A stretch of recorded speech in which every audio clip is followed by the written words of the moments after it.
Teman-teman, seperti yang kita ketahui bahwa angka pernikahan di Indonesia terus menurun dalam waktu 10 tahun terakhir. Bahkan, dalam waktu 3 tahun terakhir ini, angka pernikahan menyusut hingga 2 juta.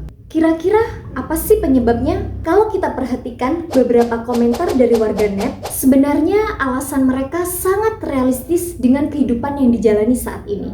Yang pertama, faktor ekonomi. Kebutuhan hidup yang semakin mahal membuat banyak orang berpikir berkali-kali lipat untuk menikah. Dengan semakin terbukanya pemikiran anak muda zaman sekarang, mereka tidak hanya mengandalkan kalimat nanti rezeki menikah ada sendiri. Namun, mereka sekarang lebih realistis dengan mempersiapkan segala kebutuhannya dengan matang, baik secara finansial maupun emosional. 2. Perubahan nilai dan norma. Di zaman yang semakin modern, membuat banyak orang semakin open-minded. Mereka mulai sadar akan pentingnya pencapaian individu seperti karir dan pendidikan. 3. Perubahan peran gender. Selama ini, sebagai perempuan rasanya banyak sekali tuntutan yang harus dijalani. Seperti memasak, beres-beres rumah, mengurus anak, dan mengurus kebutuhan rumah tangga lainnya. Bahkan karena suatu kondisi atau lain hal, mereka dituntut untuk bisa menghasilkan uang sendiri. Nah, tanpa disadari, situasi ini justru membuat perempuan jadi terlatih mandiri. Maka tidak heran, semakin mandiri tentunya standar mereka untuk mendapatkan pasangan juga semakin tinggi, atau paling tidak yang setara dengan mereka. Dan ketika mereka belum menemukannya, hal inilah yang sering kali membuat perempuan menunda untuk menikah.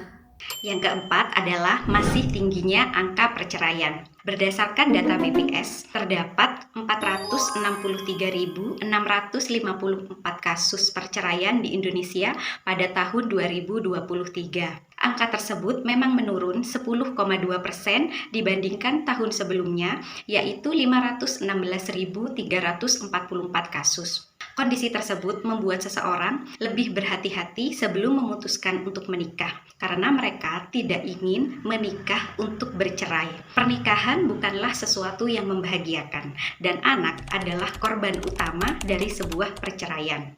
Yang kelima adalah trauma masa kecil. Berbagai macam kejadian tidak menyenangkan di dalam keluarga, misalkan orang tua yang sering bertengkar, suasana rumah yang tidak hangat, serta perceraian orang tua akan membuat seseorang tidak serta-merta memutuskan untuk menikah, karena mereka ingin apa yang mereka rasakan tidak terulang kembali kepada keluarga mereka nantinya. Jadi, mereka masih merasa perlu banyak sekali belajar supaya bisa menciptakan suasana rumah yang hangat bagi semua penghuninya. Yang keenam adalah keinginan untuk fokus membahagiakan orang tua. Merujuk kepada faktor pertama, yaitu ekonomi, dan banyak sekali permasalahan di dalam keluarga yang terjadi karena faktor tersebut. Jadi tidak heran ketika banyak generasi muda yang masih ingin untuk fokus membantu orang tua, karena tidak sedikit fenomena yang terjadi di sekitar kita, yaitu seseorang yang sulit untuk membantu orang tua ketika sudah menikah. Hal tersebut memang kembali kepada pribadi masing-masing, tetapi akan sangat menyenangkan ketika bisa membantu orang tua meskipun sudah menikah.